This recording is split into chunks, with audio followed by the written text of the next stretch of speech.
This empty parking lot on San Diego Bay has been transformed into a 16th century shipyard, where the San Diego Maritime Museum is resurrecting the San Salvador, the first ship to land on San Diego's shores. But you don't need to wait until construction is complete to sail back in time. Pay $5 at Spanish Landing Park and you can watch firsthand as volunteers and Maritime Museum employees build an historically accurate replica of the Spanish galleon. It's just a huge undertaking just from we're using 10 different woods and then having the right team to be able to shape them and fit all of these pieces, because the ship is literally a basket and they all have to sit and work together and be strong and stout.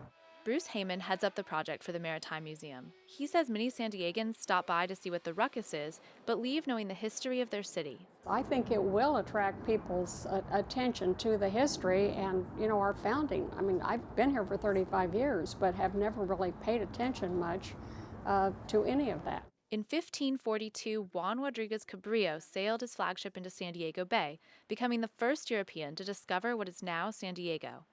He claimed it for Spain. Cabrillo was sailing from Mexico looking for a quicker route to the Spice Islands. A special exhibit at the construction site houses replicas of the dwellings and canoes used by the native Kumeyaay Indians Cabrillo met when he landed.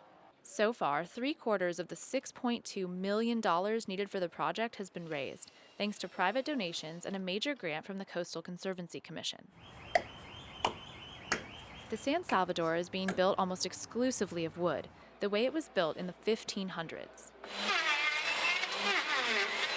The wood is carefully chosen by lead shipwright Frank Townsend, some cuts coming all the way from Africa and South America. Only pieces with no imperfections are used. We ended up using 6 semi-truckloads.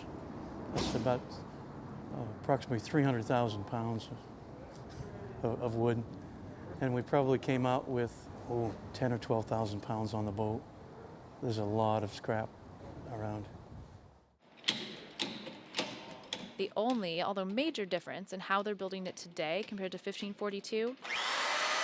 Power tools. If Juan Rodriguez Cabrillo had an AC outlet, he would have plugged a power tool into it and used it. But we also have much more rigorous standards that we have to achieve now. That's because once it's finished, the San Salvador will take student groups and paying passengers on historical sailing trips, following the route of Spanish exploration.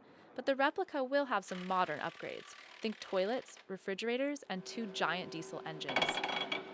For now, workers painstakingly carve and sand the wood using huge tools like this 7,000-pound ship saw with a 24-foot blade built in 1920.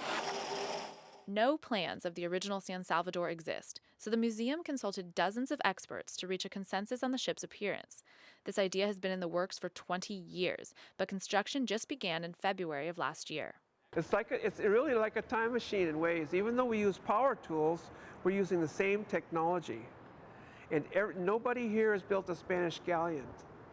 So everybody's relying on each other. And we're figuring things out as we go along. That's like an adventure. In the end, they settled on a 95-foot-long body with a mast that will rise 100 feet off the deck. Retired plumber Roy Libby is one of the volunteers making it happen. I'm living my fantasy here. And ever since I read Robert Louis Stevenson's Treasure Island, I've wanted to sail away to Treasure Island on a sailboat. This time-lapse shows the construction progress, with a photo taken every day from May 2011 through last week. The goal is to be finished by the end of 2013. That's almost 3 years construction time. It took Cabrillo less than half that time nearly 500 years ago, but he had help that isn't available today. But he also had a lot more labor. Unfortunately, probably a lot of the 100 people that he had helping to build it, many of them were slaves probably. It was a different time and a different place. We don't have that many slaves. I think we just passed 60 volunteers. The great thing about it is that the people here are supplying the expertise and the money to build the ship, and all I have to do is what I'm told and be diligent. Volunteers like Libby make up more than half the workforce. But even with the help, Heyman estimates the ship will take 90,000 hours of work to reach completion. I'm excited for it to be finished. I want to ride on it and I don't even mind paying because I want to continue to support the museum. It's a wonderful thing for San Diego.